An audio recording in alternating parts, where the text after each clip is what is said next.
Nobyembre, Manila.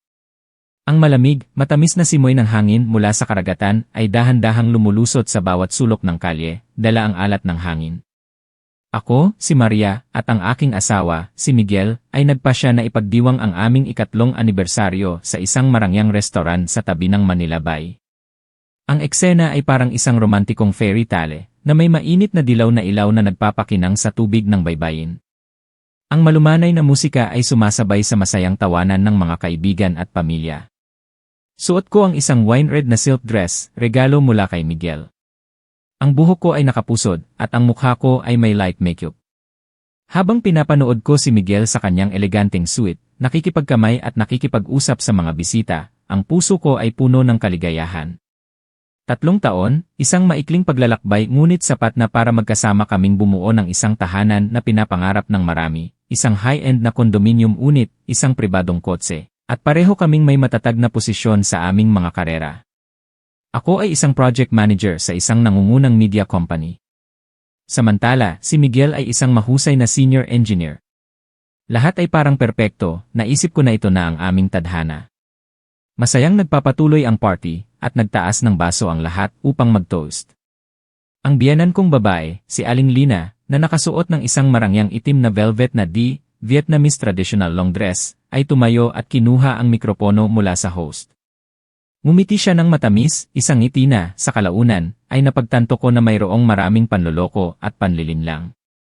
Una sa lahat, nais kong magpasalamat sa lahat ng aming mga mahal na bisita sa pagpunta upang ipagdiwang kasama ang aming pamilya at ang 2 anak kong sina Maria at Miguel, ang kanyang boses ay puno ng pagmamalaki. Nakikita kong masaya at matagumpay ang aking mga anak at bilang isang magulang, wala na akong mahihiling pa. Lalo na ang aking manugang, si Maria. Hindi lang siya maganda at matalino, kundi napakamapagmahal pa sa pamilya. Palagi niyang sinasabi sa akin na ang kanyang tagumpay ay dahil din sa kabutihan ng aming pamilya, kaya gusto niyang bumalik sa pamilya. Ngumiti ako, medyo nagmamalaki na pinupuri ako ng biyenan ko sa harap ng napakaraming tao. Ngunit ang mga susunod na salita niya ay nagpatigil sa ngiti sa aking mga labi, parang naging bato. Sa masayang okasyon na ito, nais ko ring ipahayag sa ngalan ng pamilya, at sa ngalan ng mag-asawang Homer, ang kapatid ni Miguel, ang isang magandang balita. Ang aking manugang, si Maria, ay nangako na sasagutin ang lahat ng gastos sa 4 na taong pag-aaral sa kolehiyo ng 2 kong apo na sina Kyle at David. Sabi niya, ang boses ay puno ng excitement. Ang mga bata ay nakapasa kamakailan sa 2 prestihiyosong unibersidad. Ito ay talagang isang malaking blessing sa aming pamilya. Muli, sabay-sabay nating palakpakan ang kabutihan ni Maria. Ang palakpakan ay napakalakas, parang kulog, ngunit hindi ko na marinig ang anuman. Ang lalamunan ko ay natuyo, at halos mahulog ang baso ng alak sa kamay ko. Ano ang nangyayari? Anong pangako? Hindi ko kailanman, kahit sa isip lang, sinabi ang ganoong bagay. Humarap ako kay Miguel, naghahanap ng paliwanag, isang pagtanggi. Ngunit ang aking asawa, ang lalaking pinakamamahal at pinagkakatiwalaan ko, ay umiiwas sa aking mga mata. Tumingin siya sa ibang lugar, at ang mukha niya ay mukhang nalilito at hindi komportable. Sa isang malaking lamesa, ang mag-asawang Homer at ang kanilang 2 anak na lalaki ay masayang nakangiti, at paulit-ulit na tumatango sa akin bilang pasasalamat. Ang kanilang mga ngiti ay parang matutulis na karayom na tumutusok sa aking pagkatao. Naintindihan ko na. Hindi ito isang pagkakamali. Ito ay isang bitag, isang perpektong na orkestrang dula upang ilagay ako sa isang sitwasyon na wala na akong pagpipilian. Gusto nilang gamitin ang aking reputasyon at pagmamataas, ang pressure mula sa mga kamag-anak at pampublikong opinyon, upang pilitin akong balikan ang isang hindi makatwirang responsibilidad sa pananalapi. Ang 4 na taong pag-aaral sa kolehiyo para sa 2 bata sa Manila ay hindi maliit na halaga. Ang dugo sa aking katawan ay nagsimulang kumulo. Ang pananahimik na yon ay nangangahulugan ng pag-amin. Hindi ko maaaring hayaang magtagumpay sila sa kanilang layunin. Humigop ako ng malalim upang bumalik ang aking kalmadong pakiramdam, dahan-dahan akong tumayo, kinuha ang mikropono na nakalagay pa sa mesa. Nagsalita ako, sinisikap na huwag manginig. Inay, sa aming mga bisita ang sinabi niyo po, sa tingin ko ay may pagkakamali. Ang buong lugar ay biglang tumahimik, tumigil ang musika, at lahat ng mata ay nasa akin, gulat at mausisa. Ang ngiti sa mukha ng biyenan ko ay tumigas at tumitig siya sa akin. Nagpatuloy ako, ang boses ay mas malinaw at matatag. Ang balita po na nakapasa sina Kyle at David sa kolehiyo ay isang napakagandang balita. Masaya po kami ni Miguel para sa kanila at sa pamilya ni Homer. Siguradong mayroon kaming ibibigay na makabuluhang regalo upang batiin at hikayatin sila. Gayunpaman, tungkol sa pagbibigay ng buong gastusin sa 4 na taong pag-aaral sa kolehiyo, nais kong sabihin na hindi ko kailanman ipinangako yon. Baka po mayroon kayong narinig na hindi tama. Pagkatapos kong magsalita, dahan-dahan kong inilapag ang mikropono sa mesa. Ang kapaligiran sa party ay naging makapal at tensyonado na parang maaaring hiwain ng kutsilyo. Ang masayang mukha ng mag-asawang Homer ay naging gulat at pagkatapos ay galit. Ang biyenan ko, pagkatapos ng ilang segundo ng pagkabigla, ang kanyang mukha ay namula sa hiya at galit. Tinitigan niya ako na parang gusto niyang may lumabas na apoy sa kanyang mga mata. Alam kong nagsimula ako ng isang walang tigil na labanan, ngunit wala akong ibang pagpipilian. Hindi ko maaaring hayaang planuhin ng iba ang aking buhay at pananalapi sa isang ganito karahas na paraan. Tumingin ako kay Miguel muli, ngunit umiiwas pa rin siya sa aking mga mata. Sa loob ko ay may isang mapait na pagkabigo. Ang aming 3 anibersaryo ay naging ganito pala. Hindi na ako makaupo sa party kahit isang segundo pa. Ang peking kapaligiran, ang mga matang nanunuya, ang mga bulungan sa likod ko ay nagbigay sa akin ng pakiramdam na parang nasasakal ako. Sa ilalim ng dahilan na hindi maganda ang aking pakiramdam, nagpaalam ako sa ilang malalapit na bisita at kinuha ang aking bag at lumabas. Narinig ko si Miguel na tinatawag ako sa likod. Maria, saan ka pupunta? Hintayin mo ako. Ngunit hindi ako tumigil. Sa sandaling ito, ayoko siyang makita, ayoko siyang marinig.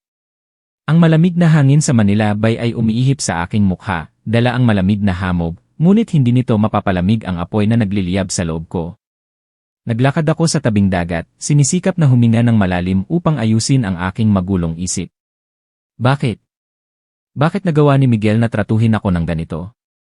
Alam niya ang plano ng kanyang ina, sigurado ako sa pamamagitan ng kanyang mga mata na umiiwas. Bakit hindi niya ako sinabihan? Bakit niya hinayaan ang kanyang ina na ilagay ako sa isang ganoong kahirap at nakakahiya na sitwasyon sa harap ng napakaraming tao? Ano ako sa kasal na ito? Isang asawa na kasama niya sa hirap at ginhawa o isang kasangkapan lang upang matupad niya ang kanyang filial piety, paggalang sa magulang, upang magamit ng kanyang pamilya? Isang mabilis na yapak sa likod ko at isang kamay ang humawak sa siko ko. Si Miguel. Hinihindal siya. Maria, anong nangyayari? Bakit ka umalis ng ganito? Nagtatanong na ang mga tao. Inalis ko ang aking kamay sa kanya, humarap sa kanya. Ang aking mga mata ay malamig na parang yelo. Nagtatanong ka pa kung anong nangyayari sa akin. Magaling ka palang umarte, Miguel. Ang buong pamilya mo ay magaling umarte. Mukhang naguguluhan si Miguel. Anong sinasabi mo? Hindi ko naiintindihan. Hindi mo naiintindihan? Napangiti ako ng mapait. Huwag ka nang magpanggap. Ang sinabi ng nanay mo sa harap ng napakaraming tao, sasabihin mo bang hindi mo alam yon? Ang tingin mo noon ay nagbunyag na ng lahat. Nanahimik si Miguel at yumuko. Ang kanyang pananahimik ay ang kanyang pag-amin. Ang puso ko ay parang pinisil, ang pagkabigo ay naging matinding galit. Bakit? Halos pasigaw akong nagtanong. Bakit alam mo ngunit hindi mo sinabi sa akin? Bakit mo hinayaan ang nanay at pamilya mo na lokohin ako? Itinuturing mo ba akong asawa mo? O iniisip mo na ang pera na kinikita ko ay parang dahon ng puno na maaaring ibigay sa sinuman na gusto mo o ipangako sa sinuman na gusto mo? Tumingala si Miguel, ang boses niya ay medyo nagmamakaawa. Maria, kumalma ka at pakinggan mo ako. Ang ginawa lang ni nanay ay dahil mahal niya ang mga pamangkin niya at dahil nahihirapan ang pamilya ni Homer. Inisip niya na dahil mas may kaya tayo, nararapat lang na tulungan natin ang pamilya. Tulungan? Inulit ko ang bawat salita. Hindi ito pagtulong, Miguel. Ito ay pambubuli at pag-exploit. Nahihirapan si Homer. Tingnan mo, ang mag-asawa ay gumagamit ng pinakabagong mga cellphone, nakasuot sila ng mga branded na damit at palaging naglalakbay. Saan ang hirap doon? At kahit na talagang nahihirapan sila, ang pag-aaral ng kanilang mga anak ay responsibilidad ng mga magulang, hindi sa akin. Bawat magulang ay dapat may responsibilidad sa kanilang sariling anak, iyon ay natural na bagay. Pero pamilya pa rin tayo, mahal. Ang pagsasabi mo ng ganoong bagay sa harap ng lahat ay nakakahiya kay nanay. Si Homer ay nasa isang mahirap na sitwasyon. Dapat ay mas pinili mo ang iyong mga salita, o sana ay pinag-usapan na lang natin ito sa bahay. Sa puntong ito, wala na akong sasabihin pa. Sa kanyang paningin, ako ang mali. Ako ang nagbigay ng kahihiyan sa kanyang ina, ang naglagay sa kanyang pamilya sa isang awkward na sitwasyon. At ang katotohanang niloko at ininsulto ako ay hindi mahalaga sa kanya. Pag-usapan sa bahay. Tumingin ako ng diretsyo sa kanyang mga mata. Para gamitin mo ang mga matatamis na salita, ang filial piety, at pamilya para kumbinsihin ako na tanggapin ang hindi makatwirang pasanin na ito, hindi ba? Miguel, kilalang-kilala na kita. Isa kang mahinang lalaki na hindi kailanman maglalakas loob na sabihin hindi sa iyong ina at pamilya. Kahit na mali sila, ang alam mo lang ay itulak ang iyong asawa para harapin ang problema. Pagkasabi nito, tumalikod ako at naglakad, hindi ko siya binigyan ng pagkakataon na magsalita pa. Nagpara ako ng taxi at umuwi sa bahay. Ang aming condominium unit ay nasa ika-25 na palapag, kung saan inilaan namin ang lahat ng aming pagsisikap at pera upang palamutyan ito. Bawat sulok ay may bakas ng aming dalawa. Ngunit ngayong gabi, nang pumasok ako sa bahay na ito mag-isa, naramdaman ko lang ang isang nakakakilabot na lamig. Inalis ko ang aking komplikadong damit, naligo ako ng mabilis at lumabas sa sala. Ayoko pumasok sa kwarto, ayoko matulog sa kama na pinagsasalo namin. Kumuha ako ng manipis na kumot mula sa aparador at humiga sa mahabang sofa. Alam ko na ang gabing ito ay magiging napakahaba at ang laban na ito ay nagsisimula pa lang. Pagkatapos ng halos isang oras, umuwi si Miguel. Dahan-dahan niyang binuksan ang pinto, marahil ay iniisip na tulog na ako.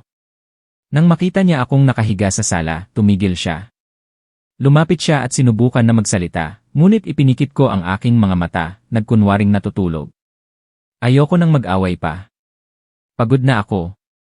Tumayo si Miguel doon ng matagal bago siya bumuntong hininga at tahimik na pumasok sa kwarto. Ang tunog ng pinto na nagsara ay parang isang hiwa na naghati sa aming espasyo at marahil ay naghati din sa aming kasal. Kinabukasan, nagising ako na may banayad na sakit ng ulo. Halos hindi ako nakatulog buong gabi. Ang mga salita ng biyenan ko, ang ugali ni Miguel, at ang matagumpay na ngiti ng pamilya ni Homer ay patuloy na bumabagabag sa aking isipan. Maaga akong bumangon, naghanda para pumasok sa trabaho tulad ng dati, sinisikap na kumilos na parang walang nangyari. Bumangon din si Miguel.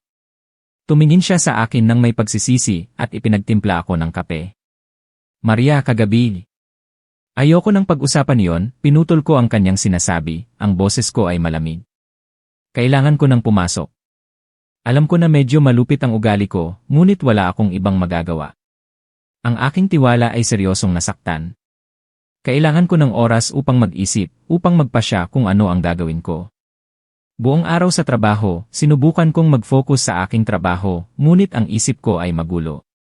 Nakagawa pa ako ng ilang mga simpleng pagkakamali na hindi ko kailanman ginagawa dati. Ang aking telepono ay patuloy na nagri-ring, ang numero ng biyenan ko, at pagkatapos ay ang numero ni Homer. Hindi ko pinansin at hindi ko sinagot ang tawag. Alam ko kung bakit sila tumatawag. Nang gabing iyon, pag-uwi ko sa bahay, bago pa man ako makapagpalit ng damit, tumunog ang doorbell. Sa pamamagitan ng kamera, nakita ko ang mag-asawang Homer na nakatayo sa labas, may dala silang malaking basket ng prutas. Si Lina, ang asawa ni Homer, ay masayang kumaway sa kamera. Bumuntong hininga ako, alam kong hindi ko sila maiiwasan. Binuksan ko ang pinto, sinisikap na maging kalmado. Bakit po kayo naparito? Masayang pumasok si Homer sa bahay. Dumating kami para dalawin ka, narinig namin na hindi ka raw maganda ang pakiramdam kahapon, mas maayos na ba ngayon? Si Lina ay mabilis ding inilagay ang basket ng prutas sa mesa. Huwag ka nang magtampo, Ate Maria. Pamilya naman tayo, bakit kailangan pang magtanim ng sama ng loob? Masaya lang si nanay kaya mabilis siyang nakapagsalita. Dumating kami dito upang humingi ng paumanhin sa iyo at upang pag-usapan ang mas detalyadong pag-aaral ng mga bata. Humihingi ng paumanhin? Hindi ako nakakita ng anumang sinseridad sa kanilang mga salita. Dumating sila rito upang ipagpatuloy ang kanilang hindi natapos na plano. Wala tayong dapat pag-usapan, sinabi ko ng diretsahan. Tulad ng sinabi ko kahapon, wala akong ipinangako. Ang pag-aaral ng mga bata ay responsibilidad ninyong dalawa. Ang ngiti sa mukha ni Lina ay nawala. Nagbago rin ang mukha ni Homer. Maria, bakit mo sinasabi yan? Sinabi na ni nanay sa harap ng napakaraming tao, ang ginagawa mo ay nagbibigay ng kahihiyan sa buong pamilya. Bukod pa rito, mayaman naman kayong mag-asawa, ano ba naman ang kaunting tulong sa pamilya? Mayaman man kami o hindi, iyon ay bunga ng aming pagsisikap, tugon ko. At hindi kami obligadong tustusan ang sinuman. Mayroon din kayong matatag na trabaho, bakit hindi niyo suportahan ang sarili ninyong mga anak? Tiningnan ako ni Lina at ang boses niya ay puno ng panunuya. Paano mo kami maihahambing sa isang project manager na tulad mo? Ang sweldo mo sa isang buwan ay katumbas na ng aming sweldo sa isang taon. Sige na, huwag na nating patagalin pa. Inihanda na namin ang isang draft ng gastos. Tingnan mo. Sabi ni Lina, at kinuha niya sa kanyang bag ang isang A4 na papel na nakatupi sa apat at inilagay sa mesa. Binuksan ko at binasa.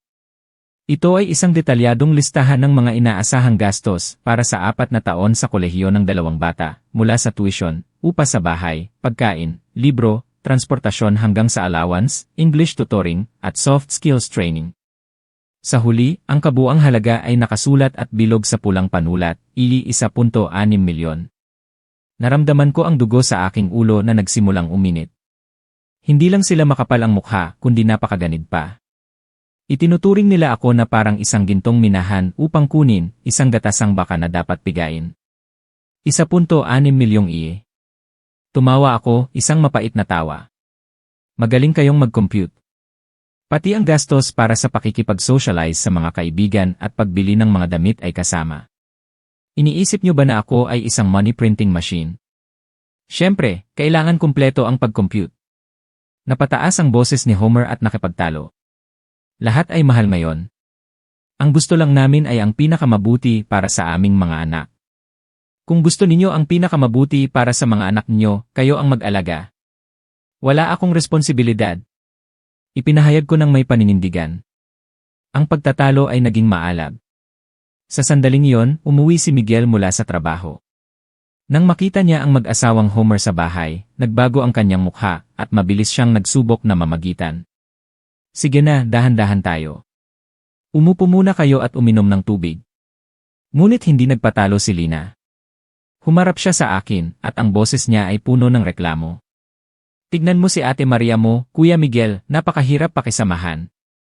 Nagpunta lang kami para mag-usap ng maayos pero parang sinasabi niya na nanlilimos kami.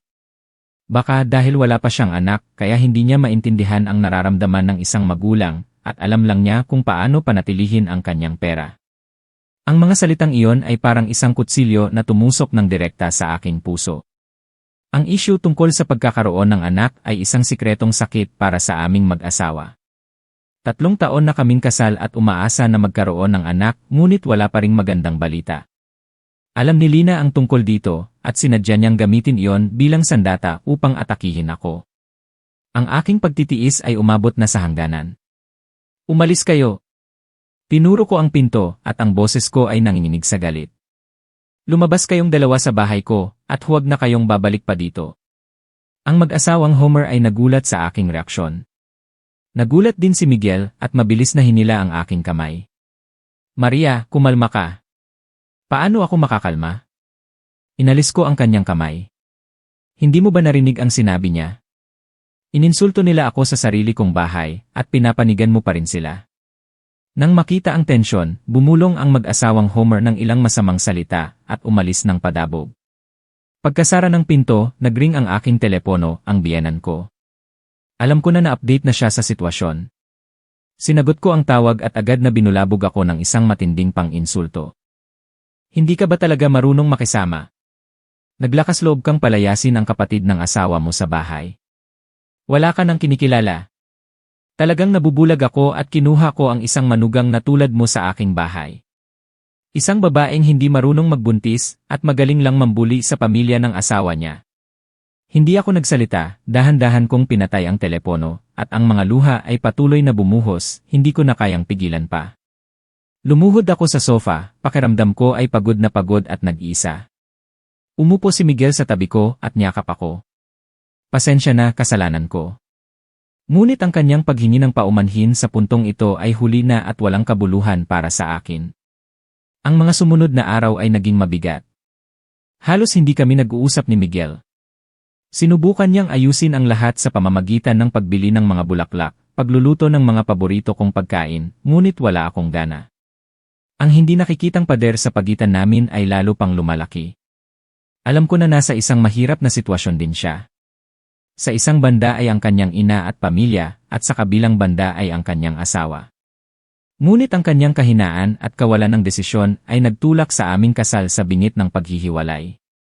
Tulad ng inaasahan ko, pagkatapos na mabigo na bigyan ako ng direktang pressure, ang biyenan ko at ang pamilya ni Homer ay nagsimula ng isa pang kampanya na mas tuso at masama. Nagsimula silang manira at magsalita ng masama tungkol sa akin sa group chat ng pamilya sa Zalo. Ang group chat na ito ay may halos 50 na miyembro, kasama ang lahat ng kamag-anak, mula sa mga tiyuhin at tiyahin hanggang sa mga pinsan na nag-aaral pa. Ito ay isang makapangyarihang forum kung saan ang impormasyon ay kumakalat ng mabilis at may malaking epekto sa reputasyon ng bawat miyembro. Isang gabi habang nag-scroll ako sa aking telepono, lumitaw ang isang mensahe sa group chat ng pamilya. Ito ay isang voice message na higit pa sa 1 minuto mula sa aking biyenan. Ang boses niya ay nanginginig sa sakit at hirap na parang siya ang biktima. Naghihirap ako, mga kasama. Pinalaki ko ang aking anak na lalaki, pinag-asawa siya, at umaasa lang ako na magkakaroon siya ng mapayapang pamilya, na ang mag-asawa ay magkakasundo, at maging mapagmahal sa magulang at kapatid. Sino ang mag-aakala na kukunin ko ang isang manugang na tulad nito? Ipinagmamalaki niya ang kanyang pera, minamaliit ang pamilya ng asawa niya, at hindi nakikinig sa biyenan niya. Si Homer ay nagpunta lang para pag-usapan ang pag-aaral ng mga bata pero pinapalayas niya. Sinabi pa niya na bawat magulang ang may responsibilidad sa kanilang sariling anak, na ang ibig sabihin ay ayaw niyang magkaroon ng kinalaman sa pamilya ng kanyang asawa. Sa totoo lang, sa edad ko na ito, hindi pa ako nakakita ng sinuman na ganito kawalang galang at masama. Agad-agad pagkatapos ng voice message ng biyenan ko, nagpadala si Homer ng isang maikling audio recording. Agad kong nakilala na yon ang boses ko na pinutol mula sa pagtatalo namin noong isang araw. Ang recording ay mayroon lamang isang pangungusap na paulit-ulit na sinasabi, bawat magulang ang may responsibilidad sa kanilang sariling anak. Bawat magulang ang may responsibilidad sa kanilang sariling anak. Nang pakinggan ang pangungusap na ito nang hiwalay mula sa konteksto ng pag-uusap, mukha talaga akong isang makasariling babae na walang pamilya.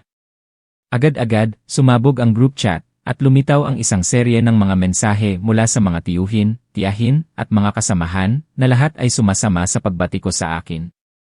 Naku, ang manugang ni Aling Lina ay nagbigay ng ganoong pahayag. Nakakagulat. Hindi ka panipaniwala. Mayaman ngunit makasarili, at walang alam sa mga bagay-bagay. Kawawa naman si Aling Lina na may manugang na parang kaaway sa sarili niyang bahay. Ang ganitong uri ng manugang ay dapat turuan. Si Miguel ay masyadong mahinahon kaya lalo siyang nagpapalalo. Binasa ko ang bawat mensahe, nanginginig ang mga kamay ko sa galit. Sila, ang mga kamag-anak na palagi kong iginagalang, na hindi pa naririnig ang dalawang panig ng kwento, ay mabilis na hinuhusgahan ako. Ginawa nila akong isang hindi marunong gumalang sa magulang, isang masamang tao, sa pamamagitan lamang ng ilang salita, at isang sinadyang pinutol na audio recording. Ito ay isang pampublikong pag-atake, isang anyo ng malupit na mental na karahasan. Tumingin ako kay Miguel, binabasa rin niya ang mga mensahe, at ang mukha niya ay namumutla. Humarap siya sa akin, ang boses niya ay hindi komportable. Maria, huwag mo nang pansinin, hindi nila naintindihan ang sitwasyon kaya nila sinasabi iyan. Hindi nila naintindihan? Tinitigan ko siya. Kung ganoon, bakit hindi ka magsalita at magpaliwanag? Ikaw ang asawa ko. Ikaw ang kasama sa sitwasyon, bakit ka nananahimik at hinahayaan mo silang insultuhin ang iyong asawa? Natatakot ka ba sa iyong ina, natatakot ka ba sa iyong mga kamag-anak, o iniisip mo rin na ako ang mali? Yumuko si Miguel, hindi makapagsalita. Ang kanyang pananahimik ay muli akong sinaktan. Naintindihan ko na sa labanang ito, mag-isa lang ako. Hindi na ako maaaring umasa sa proteksyon ng aking asawa. Sige, kung gusto nilang maglaro ng marumi, hindi ako matatakot. Hindi ko maaaring hayaan na tapakan ang aking dangal ng walang dahilan. Tahimik akong umupo at nagsimulang mag-compose ng isang mahabang mensahe. Hindi ako nagsasalita ng masama o nakikipagtalo, ibinunyag ko lang ang katotohanan. Una, nagpadala ako sa grupo ng isang serye ng screenshots ng aking bank statement na nagpapakita na sa loob ng 3 taon, buwan-buwan akong nagpapadala ng pera sa biyenan ko na hindi bababa sa 200,000. Sumunod, nagpadala ako ng mga larawan na hindi ko sinasadyang nakuha o nakita sa Facebook ng pamilya ni Homer. Mga bakasyon sa 5-star resorts, mga mamahaling bag ni Lina, mga mamahaling sapatos ng 2 bata. Sa huli, nagsulat ako ng isang mensahe at ang aking tono ay nananatiling magalang.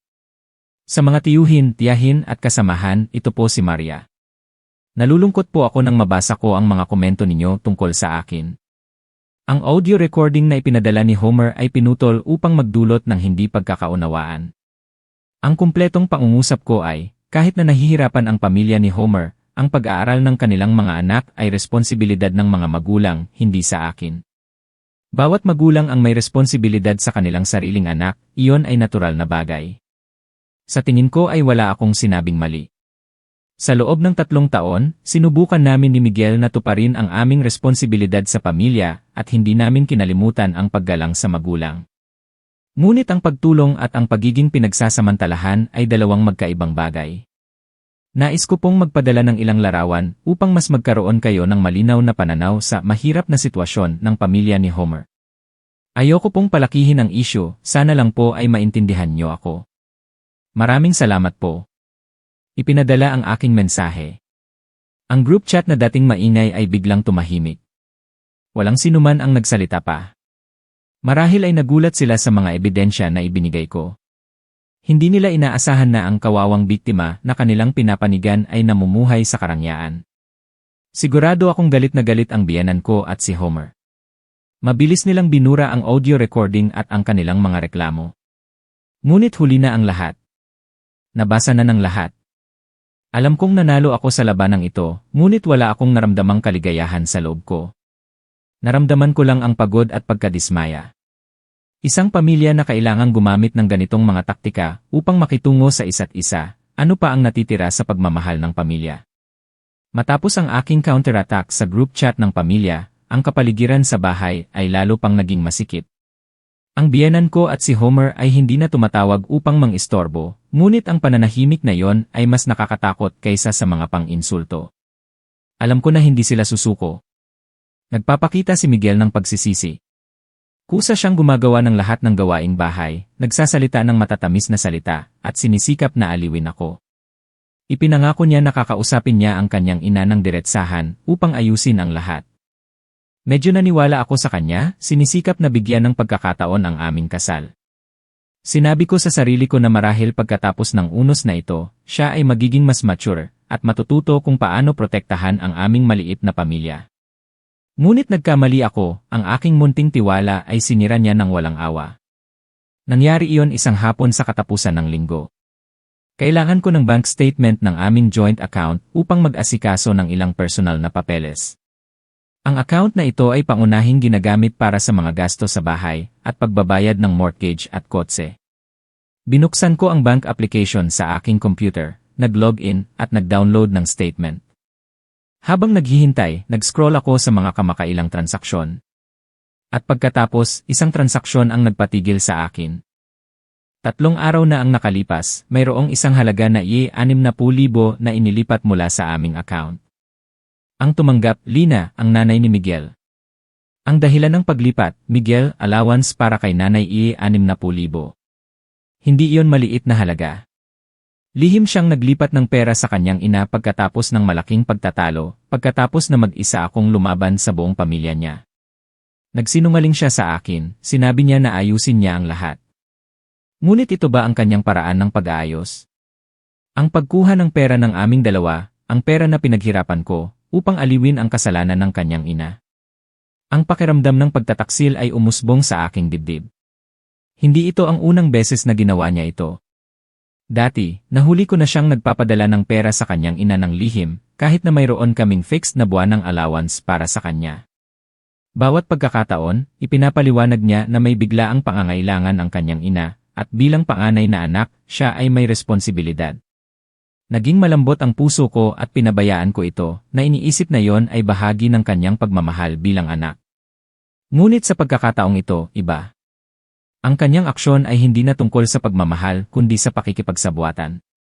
Ginagamit niya ang aking pera upang bilhin ang kanyang kapayapaan, upang aliwin ang galit ng kanyang ina, na hindi pinapansin ang aking mga damdamin at sakit. Sa sandaling iyon, umuwi si Miguel mula sa supermarket, may dala siyang lahat ng uri ng paborito kong pagkain. Masaya siyang pumasok. Tingnan mo kung ano ang binili ko. Lahat ng paborito mo. Magluluto ako ng masarap na pagkain para sa iyo ngayong gabi. Wala akong sinabi, tahimik ko lang siyang hinarap sa screen ng computer. Ang ngiti sa labi ni Miguel ay nawala nang makita niya ang transaksyon sa screen. Nauutal siya. Maria, ako sasabihin ko sa iyo. Sasabihin mo sa akin. Tumawa ako ng mapait, isang ngiti na mas mapait pa sa gamot. Kailan mo balak sabihin sa akin? O kung hindi ako sinasadyang tumingin sa bank statement ngayon, itatago mo ba sa akin ito magpakailanman? 60,000. Miguel, ano ang karapatan mo na ilipat ang ganoong kalaking halaga nang hindi mo ako kinakausap? Ako gusto ko lang na mawala ang galit ni nanay. Bulong ni Miguel. Sa loob ng ilang araw na ito, malungkot si nanay at hindi siya makakain o makatulog. Bilang anak na lalaki, hindi ko kayang makita siyang ganoon. Inisip ko na kapag binigyan ko siya ng pera para mag-shopping at mag-enjoy, magiging maayos ang sitwasyon. Magiging maayos? Tumayo ako, ang boses ko ay nanginginig sa galit. Sa tingin mo ay malulutas ng pera ang lahat. Malinaw na mali ang nanay mo, gumawa siya ng mga kwento upang siraan ang aking dangal. Dapat ay ipinaliwanag mo sa kanya at hiningi mo sa kanya na humingi siya ng paumanhin sa akin. Ngunit sa halip, binibigyan mo siya ng pera. Ang ginagawa mo ay parang pag-amin na ako ang mali, na ako ang may kasalanan at ang pera na ito ay para sa kabayaran upang humingi ng paumanhin sa nanay mo. Naisip mo ba ang nararamdaman ko? Yumuko si Miguel ng tahimik. Ang pamilyar na pananahimik. Ang pananahimik ng isang taong walang argumento, ng isang mahinang lalaki. Sa puntong ito, hindi na ako galit. Naramdaman ko lang ang pagod at isang malalim na pagkabigo. Pagod na ako sa pagiging malakas sa kasal na ito, pagod na ako sa pakikipaglaban sa kanyang pamilya, at mas pagod pa ako sa pagharap sa kahinaan ng aking sariling asawa. Ang huling patak ay umapaw na. Hindi ko na maaaring ipagpatuloy ang pamumuhay sa isang bahay kung saan hindi ako nakakakuha ng respeto at proteksyon mula sa lalaking mahal ko. Maghiwalay muna tayo sa ngayon. Sabi ko, ang boses ko ay kakatwang kalmado. Kailangan ko ng espasyo upang mag-isip. Pagkatapos kong magsalita, pumasok ako sa kwarto, kumuha ng isang maleta at nagsimulang mag-impact ng mga damit ko. Kinuha ko lang ang pinakamahalagang gamit. Si Miguel ay nakatayo sa pinto, ang mga mata niya ay gulat. Maria, saan ka pupunta? Huwag mong gawin ito. Nagkamali ako, nakikiusap ako sa iyo. Hindi ako sumagot. Hinila ko ang maleta patungo sa pinto. Bago ako umalis, tiningnan ko siya sa huling pagkakataon. Kapag alam mo na kung saan ka nagkamali, kapag natuto ka na kung paano maging isang tunay na asawa, tawagan mo ako. Isinara ko ang pinto ng malakas, at iniwan ang desperadong tawag ni Miguel. Tinawagan ko si Nikki, ang aking matalik na kaibigan. Nang marinig niya ang aking pag-iyak sa telepono, sinabi niya lang, pumunta ka sa bahay ko ngayon. Hihintayin kita. Habang nakasakay sa taxi papunta sa bahay ni Nikki, ang mga luha ko ay tuloy-tuloy na bumuhos. Umiyak ako hindi dahil sa pagsisisi, kundi dahil sa sakit sa loob ng 3 taon ng aking buhay, para sa pag-ibig at tiwala na inilagay ko sa maling tao. Nang gabing iyon, sa bahay ni Nikki, hindi ako nakatulog. Binuksan ko ang aking laptop at gumawa ng isang bagong Excel file. Nagsimula akong pagsama-samahin ang lahat ng gastos, ang mga pera na ibinigay ko, ang mga utang, ang mga regalo, ang lahat ng ginastos namin sa pamilya ng aking asawa sa loob ng 3 taon. Ang mga numero ay lumalabas sa screen, malamig at malinaw. Kailangan kong malaman kung gaano ako nagsakripisyo para sa pamilya na ito. Nanatili ako sa bahay ni Nikki sa loob ng 3 araw. Sa loob ng 3 araw na iyon, patuloy na tumatawag at nag-text si Miguel, ngunit hindi ako sumasagot. Kailangan ko ng ganap na katahimikan. Ginugol ko ang lahat ng aking bakanteng oras pagkatapos ng trabaho upang tapusin ang detalyadong financial report. Tinignan ko ang lahat ng aking bank transaction history, mga resibo, mga mensahe, lahat ng maaaring magpatunay sa daloy ng pera sa pamilya ng aking asawa. Habang ginagawa ko ito, lalo akong nagulat. Ang mga maliliit na halaga, ang mga regalo na tila walang halaga, nang pinagsama-sama, ay naging isang malaking halaga. Pagkatapos ng 3 araw, natapos ang report. Tiningnan ko ang kabuang halaga sa ilalim ng pahina, ang puso ko ay mabigat.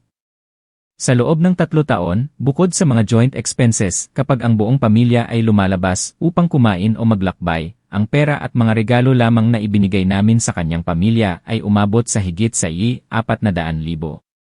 Ang 400,000 ay sapat na upang bumili ng isang maliit na kotse, sapat na upang magbayad ng isang malaking bahagi ng mortgage ng bahay.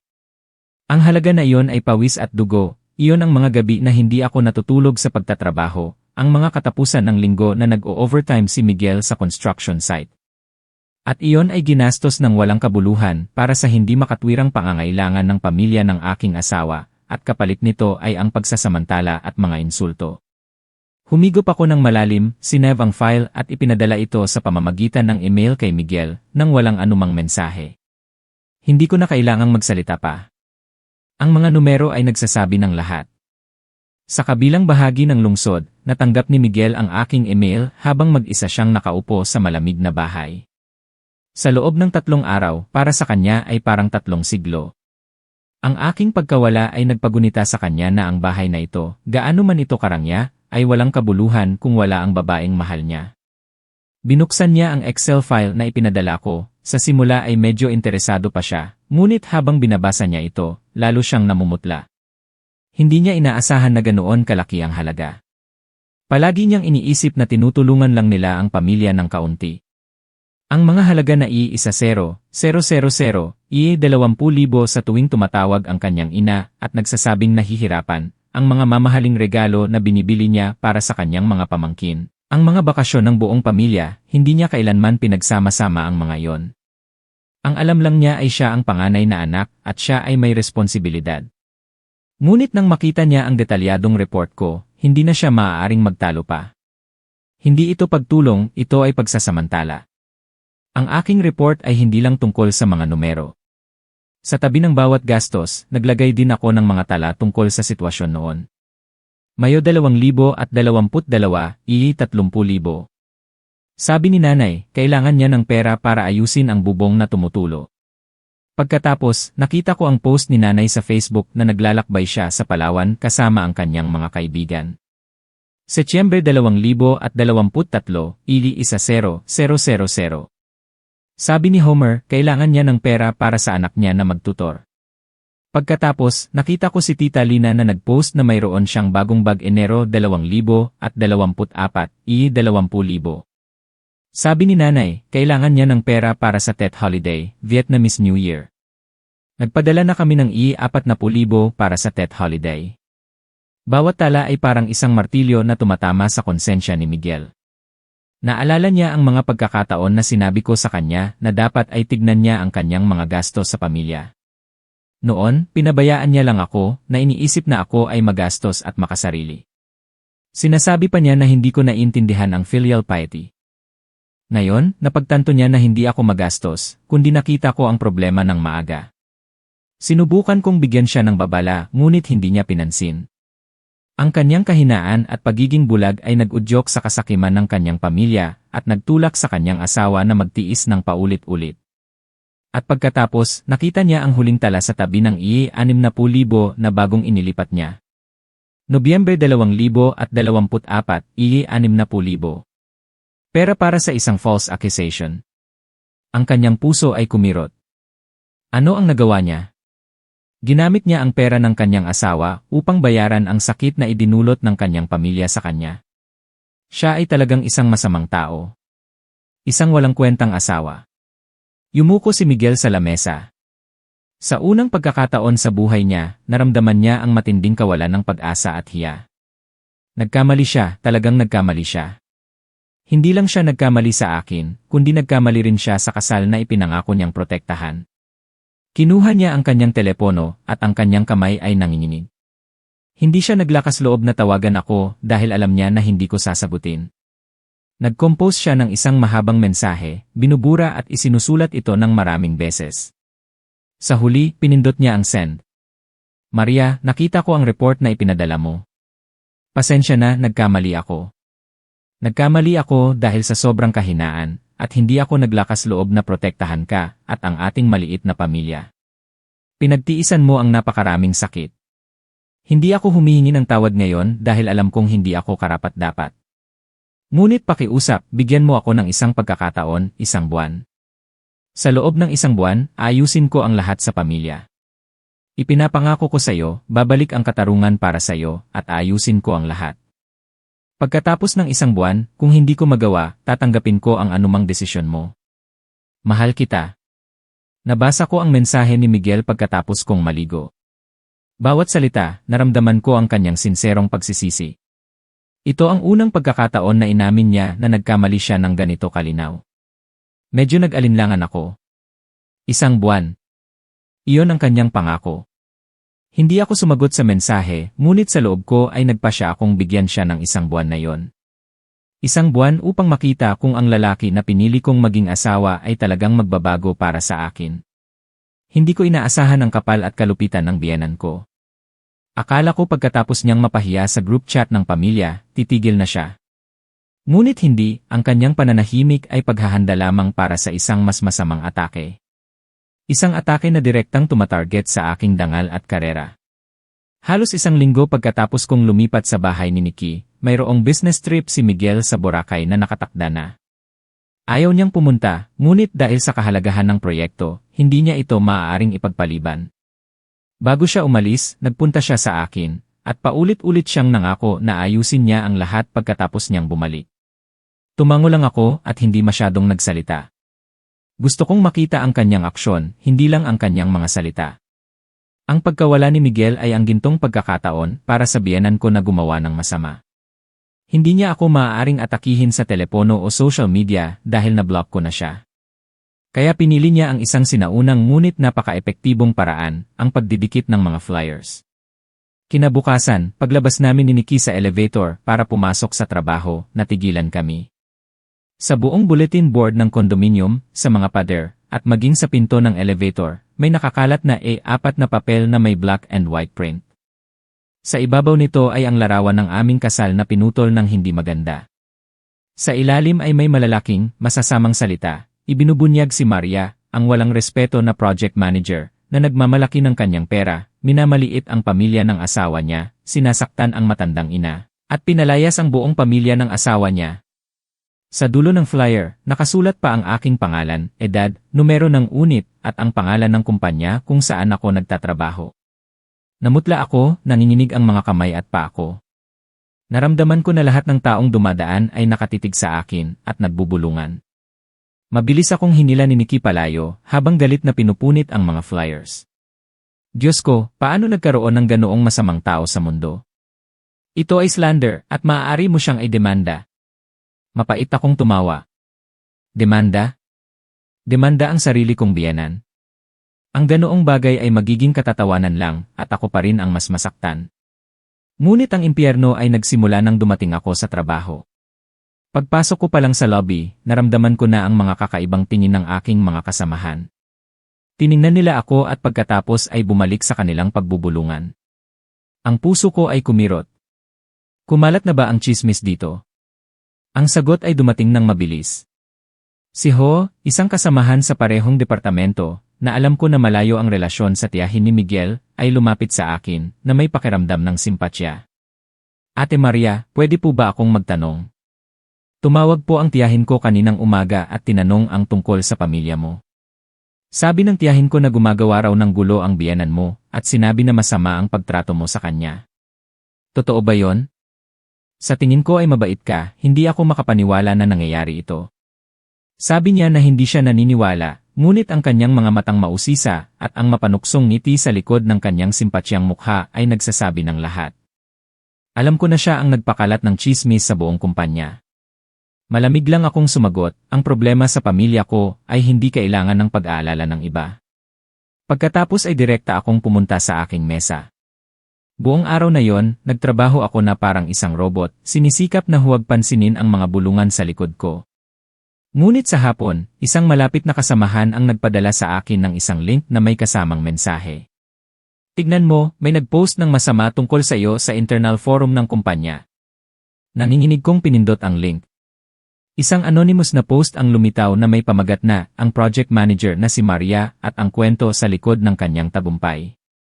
Ang post ay hindi direktang nagsasabing ako ay isang walang respeto na anak, ngunit gumamit ito ng mga salita na may malalim na kahulugan upang ipahiwatig na may problema ako sa aking mental na kalusugan, na hindi matatag ang aking emosyon, at madalas akong nakikipag-away sa pamilya ng aking asawa.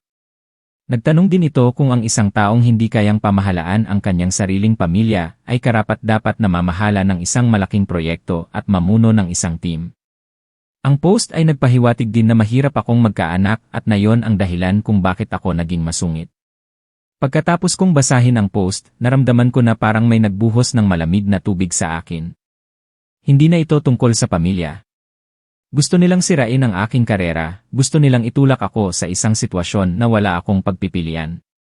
Ang trabaho na ito ay ang aking pagsisikap, ang aking pagmamalaki, ang aking financial independence. Kung mawawala ito, mawawala ang lahat sa akin. Ang takot ay sumakop sa akin sa unang pagkakataon, mas malaki pa kaysa sa galit at sakit. Ano ang gagawin ko ngayon? Si Miguel ay malayo.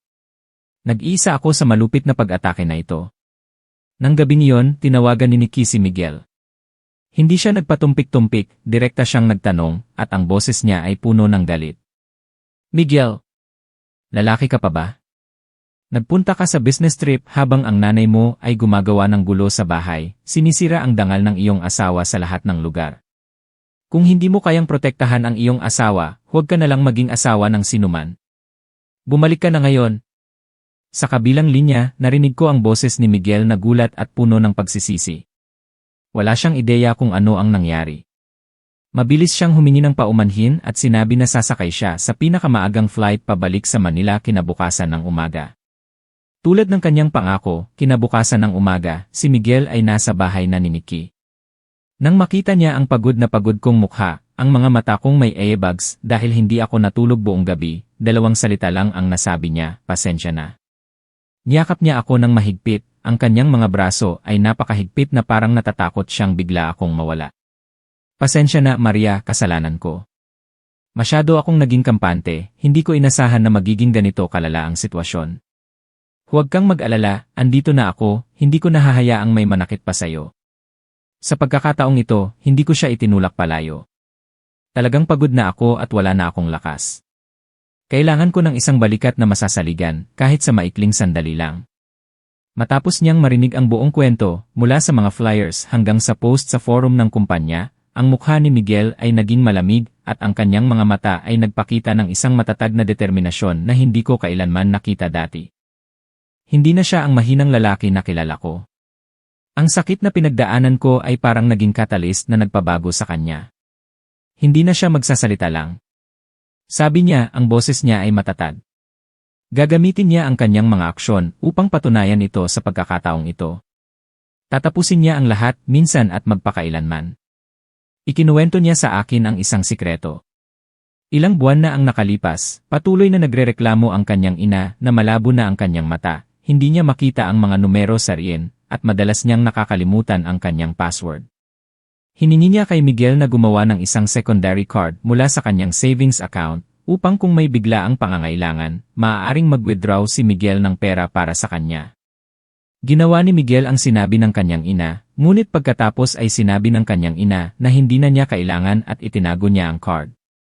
Kamakailan lamang, habang inaayos ni Miguel ang lumang aparador, aksidente niyang nakita ang card. Lihim niyang inactivate ang card, na ang orihinal na layunin ay upang malaman kung ang kanyang ina ay talagang nahihirapan tulad ng sinasabi niya. At alam mo ba? Sabi ni Miguel, ang boses niya ay puno ng kapaitan. Bago ako umalis sa business trip, sinubukan kong suriin ang balanse sa account ni nanay. Hindi ako makapaniwala sa nakita ko. Binuksan niya ang bank application sa kanyang telepono, nag-log in sa secondary card account at ipinakita sa akin. Tiningnan ko ang numero sa screen at nahilo ako. Ang balance sa savings account ng biyenan ko ay ₱3.5 milyon. Ang isang taong may ganitong kalaking savings ay naglakas loob na magsabi na nahihirapan siya, napilitin ang kanyang manugang na magbigay ng pera para sa pag-aaral ng kanyang apo, at sinisiraan ang kanyang manugang sa lahat ng lugar dahil hindi niya nakuha ang pera. Ang kanyang kasakiman at panlilinlang ay lumampas na sa lahat ng hangganan ng moralidad. Ito ang ating sandata, sabi ni Miguel, ang mga mata niya ay matatag. Ang mga salita ay wala ng silbi sa kanya. Tanging ang hindi maikakaila na ebidensya ang magpapatigil sa kanya. Na-download ko na ang buong transaction history sa account ni nanay sa loob ng 3 taon. Naipon ko na rin ang sapat na ebidensya na sinisiraan ka ni Homer at Lina sa social media. Hinigpitan niya ang pagkakahawak sa aking kamay. Maria, magsasagawa ako ng isang pamilyang pagpupulong. Hindi sa bahay, kundi sa community hall ng kondominium. Iimbitahin ko rin ang ilang matatandang kamag-anak na may impluensya upang maging saksi. Ibubunyag ko ang lahat ng katotohanan. Pipilitin ko si nanay at si Homer na humingi ng paumanhin sa iyo sa publiko at itama ang lahat ng maling impormasyon. Sa pagkakataong ito, hindi ako atras pa para sa iyo at para sa ating pamilya. Nang tignan ko ang mga mata ni Miguel noon, alam ko na hindi siya nagbibiro. Talagang nagbago na siya. Ang takot sa loob ko ay dahan-dahang nawala at pinalitan ito ng isang maliit na pag-asa. Marahil ang aming kasal ay maaari pa ring mailigtas. Ang pamilyang pagpupulong ay itinakda ni Miguel sa linggo ng hapon, 2 araw pagkatapos niyang bumalik.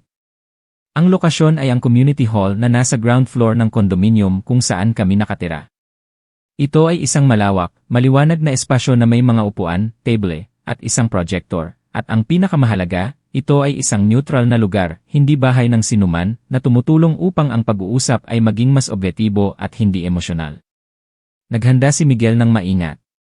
Hindi lang siya tumawag sa kanyang ina at sa mag-asawang Homer, kundi personal pa siyang nagpunta sa bahay ng panganay na tiyuhin, ang kapatid ng kanyang ama, isang matanda at iginagalang na miyembro ng pamilya.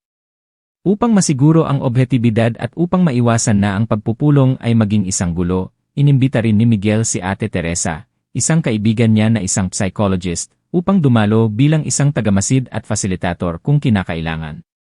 Buong-buo akong sumusuporta sa desisyon niya. Nang hapong iyon, maaga kaming dumating ni Miguel upang maghanda. Ikinonekta niya ang kanyang laptop sa projector, at sinuri niya ang mga file ng ebidensya na inayos niya ng maayos. Umupo ako sa tabi niya, medyo kinakabahan ngunit napakamatatag. Hindi na ako ang manugang na nagtitiis tulad ng dati. Dumating ako rito upang mabawi ang aking katarungan at dangal. Sa itinakdang oras, dumating na ang lahat. Unang dumating ang panganay na tiyuhin, ang mukha ay seryoso. Sumunod si Ate Teresa at profesional siyang tumango sa amin. Sa huli, magkasama kaming pumasok ni Miguel at ng mag-asawang Homer. Pagkakita sa akin, sinubukan akong insultuhin ng biyenan ko, ngunit nang makita niya ang presensya ng panganay na tiyuhin at ng isang hindi pamilyar na tao, napigilan siya, ang mukha ay masama at padabog siyang umupo. Si Homer at Lina ay mukha ring hindi komportable. Umupo sila sa tabi ng biyenan ko, handa nang magpanggap bilang mga kawawang biktima. Nang nakaupo na ang lahat, tumayo si Miguel at nagsimula ang pagpupulong. Ang boses niya ay kalmado, ngunit matatag, walang anumang pag-aalinlangan. Tito, Nanay, Homer at Lina, inimbita ko kayo rito upang linawin ang ilang mga hindi pagkakaunawaan na seryosong nakaapekto sa dangal at buhay ng asawa ko, si Maria, at sa ating kasal. Tumingin siya ng diretsyo sa kanyang ina. Nanay, palagi mong sinasabi sa akin at sa iba na matanda ka na, wala kang pera, at nabubuhay ka lang sa iyong pensyon at sa pera na ibinibigay namin sa iyo. Sinasabi mo rin na nahihirapan si Homer, at kailangan namin siyang tulungan para sa pag-aaral ng kanyang mga anak, tama ba? Tumango ang biyenan ko, nagsisimula ng umiyak. Matanda na ako, hindi na ako kumikita ng pera. Ang sweldo ng kapatid mo ay maliit lang, at mahirap ang pag-aaral ng 2 niyang anak. Bilang panganay na kapatid, may kaya ka naman, kaya natural lang na tulungan mo sila. Hindi nakipagtalo si Miguel, kinuha lang niya ang remote control at pinindot ang isang buton. Sa malaking screen ng projector sa likod niya, lumitaw ang isang interface ng bank application. Lahat ng mata ay nakatingin doon. At pagkatapos ay lumitaw ang balance ng savings account ng biyenan ko ng malinaw, malaki at matalas, ₱3.5 milyon. Ang buong silid ay biglang tumahimik. Ang pag-iyak ng biyenan ko ay biglang tumigil. Binuksan niya ang kanyang mga mata ng malaki, nakatitig sa screen, ang kanyang mukha ay naging maputla. Nagulat din si Homer at Lina at hindi sila makapagsalita. Si Tito ay kumunot ang noo na nagpapahayag ng pagkabigla at pagkalito. Nagsalita si Miguel upang basagin ang nakamamatay na katahimikan. Nais kong magtanong, Nanay, saan po galing ang halos 4 milyon na ito? Ang isang matanda, walang kita, na nabubuhay lang sa pera ng kanyang anak, bakit mayroon siyang ganitong kalaking savings? Nauutal ang biyenan ko, nanginginig ang mga labi. Ito ay pera ko, ang pera na naipon ko sa buong buhay ko para sa aking pagtanda, para sa mga sakit. Ikaw paano mo nakuha ito? Ninakaw mo ba ang impormasyon ng nanay mo? Hindi ako nagnanakaw, tugon ni Miguel, ang boses niya ay hindi nagbago. Ito ay ang secondary card na ginawa mo sa akin. Sabi mo, malabo ang iyong mata at madalas kang makalimutan kaya kinuha ko ito. Nanay, ang isang taong nag-ipon ng pera para sa kanyang pagtanda ay hindi gumagastos ng ganito. Pinindot niya muli ang remote. Ang screen ay lumipat sa isang detalyadong bank statement. Tinuro niya ang bawat linya. Noong isang buwan, nag-withdraw ka ng 100,000 para magbakasyon sa Boracay kasama ang iyong mga kaibigan. 2 buwan na ang nakalipas, bumili ka ng isang jade bracelet na nagkakahalaga ng 70,000. 3 buwan na ang nakalipas, binigyan mo si Tita Lina ng 40,000 para bumili ng bagong telepono. Nanay, mayroon kang napakaraming pera, ngunit patuloy ka pa ring tumatawag sa amin upang magsabi na nahihirapan ka. Pinipilit mo ang asawa ko na bigyan kayo ng pera para sa pag-aaral ng mga pamangkin ko, habang si Homer at Lina ay mayroon namang pera. Bakit mo ginawa yon? Para saan? Bawat tanong ni Miguel ay parang isang kutsilyo na tumusok ng direkta sa mga kasinungalingan ng biyenan ko. Nakaupo siya ng walang kibo sa upuan, hindi makapagsalita. Ang maskara ng maawaing matandang ina na handang gawin ang lahat para sa kanyang mga anak ay nawala sa harap ng lahat. Matapos ibunyag ang katotohanan tungkol sa pananalapi ng kanyang ina, hindi binigyan ni Miguel si Lina at ang pamilya ni Homer ng pagkakataon na mag-react. Agad siyang lumipat sa kanyang kapatid na lalaki. Homer at Tita Lina, sabi niya, ang mga mata ay matalas. Sinabi ninyo sa amin ni Maria na mahirap ang sitwasyon ninyo at mahal ang pag-aaral ng 2 anak.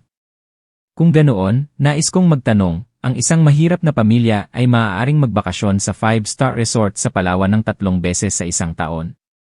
Pinindot niya muli ang remote. Sa screen ng projector, lumitaw ang isang serye ng mga larawan na kinuha mula sa Facebook ni Lina. Ang mga larawan ng buong pamilya ni Homer na masayang nagtatawanan sa infinity pool, sa isang marangyang restaurant, sa isang yacht. Si Lina ay nakasuot ng mga mamahaling damit at may hawak na branded na bag sina Kyle at David. Ang 2 pamangkin ay nakasuot ng mga damit at sapatos mula sa mga sikat na brands. Ang isang mahirap na pamilya ay maaaring bumili ng pinakabagong telepono para sa kanilang anak, bumili ng motor na halos 200,000 para sa pag-aaral ng kanilang anak. Tita Lina, ang bag mo, sa pagkakaalam ko, ang presyo ay hindi bababa sa 80,000. Homer, ang suot mong relo ay isang limited edition. Maaari ba ninyong ipaliwanag sa akin at sa lahat ng tao rito kung ano ang hirap na sinasabi ninyo? Ang mukha ng mag-asawang Homer ay naging putla. Mabilis na yumuko si Lina, hindi maglakas loob na tumingin sa sinuman. Nauutal si Homer. Iyon ay dahil alam namin kung paano mag-manage ng pera, nag-ipon kami. Tumawa si Miguel. Nag-ipon kayo sa pamamagitan ng pagkuha ng pera mula sa iyong kuya at bayaw. Paulit-ulit kayong nag-apply ng pressure sa amin, nagsinungaling sa sitwasyon ninyo upang magpadala kami ng pera, at ano pa ang ginawa ninyo pagkatapos. Ang kapaligiran sa silid ay lalong naging tensyonado. Tumigil si Miguel ng kaunti, tumingin ng diretsyo sa kanyang ina at kapatid, at pagkatapos ay nagsalita sa isang malalim na boses, puno ng pagkabigo. Nang hindi ninyo nakuha ang pera ng maayos, hindi kayo nag-alinlangan na gumamit ng pinakamaruruming taktika upang siraan ang dangal ng aking asawa. Inisip niyo na nasa business trip ako at wala akong alam, tama ba? Binuksan niya ang isang audio file. Ito ang recording ng tawag namin ng nanay ko. Pagkatapos na pumunta sina Homer at Lina sa bahay namin upang magdulot ng gulo, hindi ko sinasadyang na-record ito. Pinindot niya ang play button at tumahimik ang buong silid upang makinig. Sa simula, boses ni Miguel yon, mukhang pagod. Nanay, huwag mo na pong pahirapan si Maria, hindi malulutas ang problema sa pera sa ganoong paraan. At pagkatapos ay lumitaw ang boses ng biyenan ko, puno ng reklamo at matalas, na iba sa kaawa-awa na ugali na pinapakita niya. Anong mahirap? Matigas ang ulo ng asawa mo kaya dapat ay may paraan para matuto siya. Sundin mo lang ako, bukas, pumunta ka sa kumpanya niya at gumawa ng gulo, sabihin mo na siya ay isang walang respeto na manugang, na masama ang pagtrato niya sa akin. Project manager man siya o hindi, ang pinakakinakatakutan niya ay ang mapahiya at maapektuhan ang kanyang reputasyon. Tiniyak ko sa iyo na kapag ginawa mo iyan ng isang beses, mamumutla siya. Sa oras na iyon, kung hihingi ka ng pera, ibibigay niya. Nagtapos ang audio recording at ang lahat ay tila tumigil. Tinignan ng panganay na tiyuhin ang kanyang bayaw na babae nang hindi makapaniwala. Si Ate Teresa, ang psychologist, ay dahan-dahang umiling. At ako, kahit nahanda na ang aking isip, ang puso ko ay kumirot nang marinig ko ang masasamang salita mula sa bibig ng taong tinatawag kong nanay. Ang biyanan ko ay nasa isang sulok na. Ang kahihiyan, pagkapahiya, at galit ay naging isang baliw na reaksyon. Tumayo siya, tinuro ang aking mukha at sumigaw. Kasalanan mo. Lahat ng ito ay kasalanan mo. Anong pampabaliw ang ibinigay mo sa aking anak para labanan niya ang kanyang sariling ina? Isa kang malasin, mula nang pumasok ka sa bahay na ito, hindi na naging mapayapa ang pamilya ko. Pagkasabi nito, kinuha niya ang mainit na baso ng tsaa sa mesa, at walang pag-alinlangang ibinato sa akin. Mag-ingat ka! Ang sigaw ni Miguel ay kasabay ng kanyang aksyon. Nagmamadali siyang lumapit sa harap ko, at ginamit ang kanyang sariling katawan upang protektahan ako. Ang mainit na baso ng tsaa ay tumama sa kanyang likod at nahulog sa sahig, at nagkabasag-basag. Ang mainit na tsaa ay tumalsik, at ilang patak ay tumama sa aking kamay, na nagdulot ng isang matinding init. Ngunit hindi siya natinag, nanatili siyang nakatayo, at mahigpit na niyakap ako, na bumubuo ng isang matatag na pader, na nagpoprotekta sa akin mula sa galit ng kanyang ina. Nanay! Humarap siya, sa unang pagkakataon sa buhay ko, nakita ko siyang sumigaw sa kanyang ina. Ang boses niya ay hindi lang galit, kundi may kasamang matinding sakit at pagkabigo. Ano po ang ginagawa ninyo? Nanay ko pa ba kayo? Nagkagulo ang buong silid. Mabilis na tumayo ang panganay na tiyuhin at pinigilan ang biyanan ko. Ano ang ginagawa mo? Kung may problema, pag-usapan natin. Bakit ka gumagamit ng karahasan sa mga bata? Lumapit din si Ate Teresa sa amin upang tanungin kung nasaktan ba kami. Ang biyenan ko ay parang isang nasaktang hayop, patuloy na sumisigaw at nagmumura, ngunit wala na siyang pakialam. Dahan-dahan niya akong binitawan, at sinuri niya kung mayroon akong paso. Pagkatapos niyang masigurado na okay ako, humarap siya sa kanyang pamilya. Ang mukha niya ay malamig na parang yelo, ngunit ang kanyang mga mata ay nagpapakita ng isang matinding determinasyon. Tama na, sabi niya, ang boses ay malinaw, bawat salita ay parang inukit sa hangin. Masyado akong nanahimik, masyado akong naging mahina, at pinagtiisan ng aking asawa ang napakaraming sakit. Ngunit mula ngayon, kailangang matapos na ang lahat. Tumingin siya ng diretsyo sa kanyang ina at si Homer, na pinigilan ng panganay na tiyuhin. Bibigyan ko kayo ng dalawang pagpipilian. Una, ngayon na, si Nanay Homer at Tita Lina ay kailangang humingi ng paumanhin kay Maria sa publiko. Si Nanay ay kailangang magsulat ng isang pagtutuwid sa group chat ng pamilya at aminin na ang lahat ay gawa-gawa niya. Kailangan niyong alisin ang lahat ng mga post, ang lahat ng mga komentong naninira kay Maria sa social media. Si Nanay ay kailangan ding pumunta sa kumpanya ni Maria, makipag-usap sa pamunuan upang ipaliwanag ang sitwasyon at ibalik ang kanyang dangal. Pagkatapos nito, ang lahat ay hindi na dapat makialam sa buhay at pananalapi namin ng aking asawa. Huminto siya sandali at nagpatuloy, ang boses niya ay mas matatag pa. Pangalawa, kung hindi kayo sasang-ayon, mula ngayon, si Miguel ay hindi na magiging anak o pamangkin niyo. Ang lahat ng buwanang financial support ay titigil. Lilipat kami ni Maria sa ibang lugar at putulin ang lahat ng koneksyon. Hindi na niyo kami makikita pa. Ang kapaligiran sa silid ay naging makapal, ang pahayag ni Miguel ay parang isang bomba na itinapon.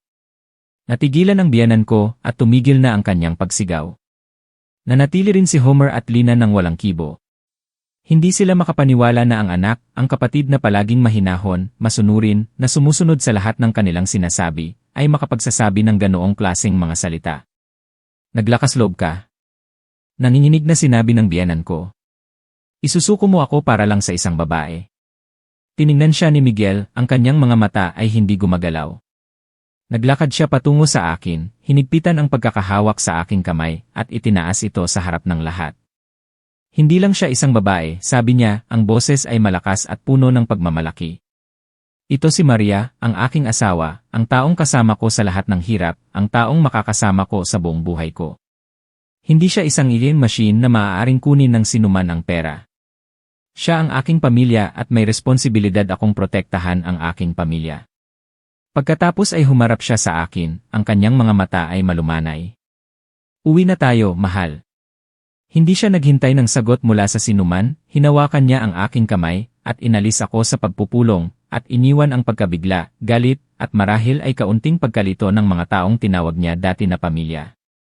Paglabas namin sa pintuan na yon, alam ko na isang kabanata ng aming buhay ay natapos na, at isang bagong kabanata, kahit na hindi pa namin alam kung ano ang magiging direksyon, ngunit tiyak na siya ay nasa tabi ko, ay nagsisimula na. Hindi kami bumalik sa bahay ni Nikki. Hinawakan ni Miguel ang aking kamay at direkta kaming pumunta sa aming kondominium, kung saan ako umalis ng higit sa 1 linggo na ang nakalipas. Ang bahay ay malinis pa rin at maayos, marahil ay nililinis niya ito araw-araw na naghihintay sa aking pagbalik, ngunit ang kapaligiran ay may bakas pa rin ng kalungkutan. Pagpasok namin sa bahay, mabilis akong hinila ni Miguel sa banyo, at binuksan niya ang malamig na tubig sa maliit na paso sa aking kamay. Kinuha niya ang ointment, maingat na inilagay sa akin, at umungol na parang siya ang napaso. Paano ang likod mo? Nag-aalala akong nagtanong, naalaala ko ang eksena na natamaan ang kanyang likod ng mainit na baso ng tsa. Okay lang, makapal ang jacket ko, sabi niya nang may pilit na ngiti, ngunit nang hubarin niya ang jacket niya, nakita ko pa rin ang isang pulang marka sa kanyang likod. Tahimik akong kumuha ng ointment para sa kanya. Sa sandaling iyon, walang sinuman ang nagsalita, ngunit pareho naming naintindihan na ang mga pisikal na sugat na ito ay walang anuman kumpara sa sakit sa puso na pinagdaanan naming dalawa. At habang magkasama naming ginagamot ang mga sugat na iyon, isang hindi nakikitang ngunit napakalakas na ugnayan ang nabuo. Nang gabing iyon, magkasama kaming nakahiga sa kama, at tahimik na magkahawak kamay. Ang bagyo sa labas ay tila huminahon na, ngunit ang mga aftershock nito ay nananatili pa rin. Alam ko na ang lahat ay hindi matatapos ng ganoon kadali. At tama ako. Halos hating gabi, nang magsimula kaming matulog, biglang tumunog ng malakas ang doorbell, at may malakas na pagkatok sa pinto. Nagising ako, at ang puso ko ay mabilis na tumibok. Umupo din si Miguel. Sinabi niya sa akin na tumahimik at dahan-dahan siyang tumingin sa pifol. Si Homer, bulong niya, ang mukha niya ay naging matatag. Lasing siya. Huwag mong buksan ang pinto, sabi ko nang may pag-aalala. Ngunit ang pagkatok ay lalong lumakas, kasama ang malakas na pagsigaw ni Homer. Miguel! Miguel! Buksan mo ang pinto! Isa kang walang respeto na anak, na-confine si nanay, alam mo ba? Na-confine si nanay. Ang puso ko ay kumirot. Nagtanong ako, baka? Umiling si Miguel. Huwag kang maniwala. Nagsisinungaling lang siya upang ilabas ako. Ngunit ang pagsigaw ni Homer ay nagsisimula ng abalahin ang mga kapitbahay. Narinig ko ang tunog ng pinto na bumukas sa katapat na unit. Upang hindi lumala ang sitwasyon, nagpasya si Miguel na buksan ang pinto, binuksan niya ito ng kaunti upang makapag-usap. Umuwi ka na at mag-usap na lang tayo bukas. Sobrang lasing ka na. Mag-usap bukas. Sigaw ni Homer, ang amoy ng alak ay napakalakas. Na heart attack si nanay dahil sa inyo, nasa emergency room siya. Kailangan mo nang sumama sa akin ngayon. Pagkasabi nito, ginamit niya ang lahat ng kanyang lakas upang itulak ang pinto at sinubukan niyang pumasok. Malinaw ang kanyang layunin, gusto niyang hilahin si Miguel. Sinabi ko na mag-usap na lang tayo bukas. Ginamit ni Miguel ang kanyang balikat upang harangan ang pinto at ang boses niya ay nawalan na ng pasensya. Nang makita na hindi siya makapasok, biglang itinaas ni Homer ang kanyang kamay at sinuntok si Miguel sa mukha. Ang hindi inaasahang suntok ay nagpatumba kay Miguel, at sinamantala ni Homer ang pagkakataon upang pumasok sa bahay. Sumigaw ako at tumakbo ako sa kanya. Ngunit sa pagkakataong ito, si Miguel ay hindi na ang taong mapagtimpi. Ang suntok ni Homer ay parang huling panggatong, na nagpalabas sa lahat ng galit at determinasyon na naipon sa kanya sa loob ng matagal na panahon. Hindi siya natakot, tahimik lang niyang pinunasan ang dugo sa kanyang bibig at tumingin ng diretsyo sa kanyang lasing na kapatid na may malamig na tingin. Nakita na kita ng sapat. Sabi niya, ang boses niya ay malalim at matatag. Nang sinubukan ni Homer na hawakan ang kanyang kwelyo, mas mabilis si Miguel. Inilagan niya ang suntok, at ginamit ang isang martial arts move na hindi ko alam kung saan niya natutunan, at itinumba si Homer sa sahig. Hindi niya ito sinuntok ng baliw, kundi ginamit niya ang kanyang lakas upang kontrolin siya, at dinaganan si Homer. Umalis ka sa bahay ko. Sabi ni Miguel nang may determinasyon, hinawakan niya ang kwelyo ni Homer at hinila siya sa pinto. At huwag ka nang babalik dito, kung hindi, hindi kita ituturing na kapatid. Mabilis niyang itinulak si Homer sa labas ng hallway at isinara ang pinto, at nilock. Nagmura pa si Homer, at kinatok pa ang pinto ng ilang beses bago siya umalis ng nanghihina. Bumalik ang katahimikan sa bahay. Sumandal si Miguel sa pinto, humihingal. Ang galit ay nawala, at iniwan sa mukha niya ang pagod at sakit. Lumapit ako, at mahigpit siyang niyakap mula sa likod. Pasensya na, na-witness mo pa ito. Bulong niya. Okay lang, dahan-dahan kong hinaplos ang kanyang likod. Andito ako para sayo. Ang nakakakilabot na gabing iyon ay naging gabi na naramdaman namin ang pinakamalapit at pinaka-naintindihan ang isa't isa. Naintindihan namin na kapag ang lahat ng toxic na relasyon ay nawala, tanging kami na lang ang natitira. At iyon ay sapat na. Kinabukasan ng umaga, bago pa sumikat ang araw, nagring na ang telepono ni Miguel, ang panganay na tiyuhin. Binuksan ni Miguel ang speaker, ang boses ng tiyuhin ay galit at pagod. Miguel, pasensya na sa inyong mag-asawa. Hindi ko natuturuan ang mga kapatid mo. Si Homer ay lasing kagabi at gumawa ng gulo sa bahay namin. Ikukulong ko na siya. At si Tita Lina, ang nanay mo, kinakausap ko siya buong gabi. Masyado siyang nagkamali. Hiningi ko na sa kanya na gawin ang sinabi mo kahapon. Huwag kayong mag-alala, babantayan ko siya. Tulad ng inaasahan, pagkatapos ng halos isang oras, sa group chat ng pamilya sa Zalo, isang mensahe mula sa biyenan ko ang lumitaw. Ito ay isang maikling talata, hindi maayos ang grammar, at may ilang maling spelling, at halata na pilit. Nais kong ipahayag sa buong pamilya na ang sinabi ko na si Maria ay nangako na susuportahan ang pag-aaral ng dalawa kong apo na sina Kyle at David ay isang pagkakamali. Ang lahat ng masamang chismis tungkol sa aking manugang ay hindi totoo, at sana ay mapatawad niyo siya. Iyon ay hindi isang sinserong paghingi ng paumanhin, at hindi rin ito ang pampublikong pagtutuwid na hiniling ni Miguel, ngunit ito ay isang pag-amin ng pagkatalo. Pagkatapos nito, ang mga post, ang mga masasamang komento ni Homer at Lina sa social media ay dahan-dahang nawala. Hindi bababa sa ang kampanya na paninira sa akin ay natigil. Ang mga bulungan sa kumpanya ay unti-unting huminahon. Akala namin ay tapos na ang lahat at maaari na naming simulan ang aming mapayapang buhay, ngunit pagkatapos ng 3 araw, isang tawag mula sa isang hindi kilalang numero ang sumira sa lahat. Maaari po bang magtanong kung kamag-anak kayo ng pasyenteng si Lina? Ang pasyente ay dinala sa emergency room ng aming ospital dahil sa stroke na may hinalang heart attack. Nagkatinginan kami ni Miguel, at isang tanong ang lumitaw sa isip namin, isa pa bang trick ito? Ang pagdududa at pag-iingat ay nakatanim na sa aming mga isip. Pagkatapos ng napakaraming panlilinlang, hindi na kami naglakas loob na maniwala sa anumang bagay. Marahil ito ay isa pang dula upang makakuha ng awa, upang ibalik kami sa dating relasyon. Ngunit ang boses ng nurse sa kabilang linya ay napaka-profesional at mabilis. Paano kung totoo ito sa pagkakataong ito? Kahit na masama ang pagtrato niya sa amin, siya pa rin ang nanay ni Miguel. Kung may masamang mangyari, maaari ba kaming mabuhay ng payapa sa buong buhay namin? Pagkatapos ng isang mahabang internal na labanan, nagpasya si Miguel, kailangan nating pumunta sa ospital. Totoo man o hindi, kailangan nating pumunta upang hindi tayo magsisisi sa huli. Sumang-ayon ako. Mabilis kaming nagpalit ng damit at pumunta sa ospital. Nang dumating kami, ang eksena sa harap namin ay nagtanggal ng lahat ng aming pagdududa. Ang biyenan ko ay nakahiga sa kama sa intensive care unit na may maraming wire at makina na nakakabit sa kanya.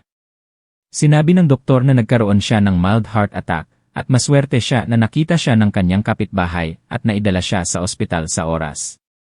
Siya ay nasa isang matatag na kalagayan na ngayon, ngunit kailangan pa ring bantayan at marahil ay kailangan siyang operahan upang maglagay ng stent.